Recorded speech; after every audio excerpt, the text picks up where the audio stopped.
Hello, hello, ఎక్కడున్నావా? ఇంట్లో ఉన్నా. చెప్పు. నిజం చెప్పవా ప్లీజ్? నిజమే చెప్పినా, ఇంట్లోనే ఉన్నా. చెప్పు. కాదు, నువ్వు ఎవరితో మాట్లాడుతున్నట్టు తిరుగుతున్నట్టు అందరు చెప్తుండే నాకు.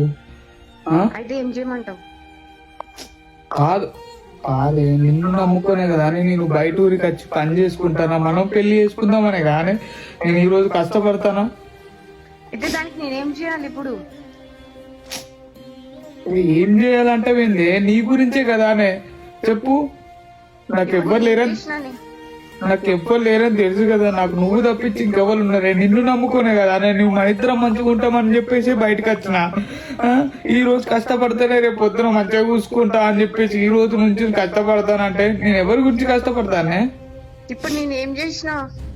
అరే, నువ్వు ఎవరితో తిరుగుతున్నావు అని నాకు తెలిసే. నాకు ఆల్రెడీ ఫోటోలు ఇంకా పంపుతుళ్ళు, నువ్వు ఎవరితోనో మాట్లాడుతున్నట్టు. ఇంకా తెలుసా? ఇప్పుడు ఏమంటావు మరి? అది తిరుగుతున్నాను. ఎట్లా అంటే నాకు ఇప్పుడు అంటే ఇష్టం లేదు. నీకు చెప్పినా నాకు ఎందుకు కాల్ చేస్తున్నావు నువ్వు? నాకు అర్థమైతలే. అట్లా కాదు మా, అర్థం చేసుకోవే. ఎన్నిసార్లు కాల్ చేస్తాను అంటే నేను ఇంతవరకు నేను ఎవరు చెప్పినా నమ్మలేను. ఇన్ని రోజుల నుంచి ఫోన్ ఎత్తపోయినా నువ్వు ఏదో పనులు ఉన్నావు అనుకుని చప్పడకున్నా, మీ వాళ్ళు ఉన్నారని అనుకున్నా. నాకు అది కాదు, ఒక్కసారి అర్థం చేసుకోను. నాకు సెట్ కాదు. ఎందుకు సెట్ కాదు? సెట్ కాదు. అరే కాదే, నాకు దొరికిండు. ఓకేనా? అంటే ఇన్ని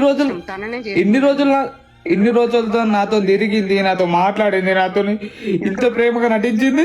ఎంత నటనేనా? ఇదేమన్నా అనుకో, నాకు ఈ పిల్లగాడు అంటేనే ఇష్టం.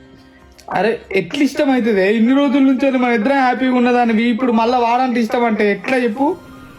పిల్లగాడు అంటే ఇష్టం. నేను ఆ పిల్లగాడిని పెళ్లి చేసుకుంటున్నా. మా ఇంట్లో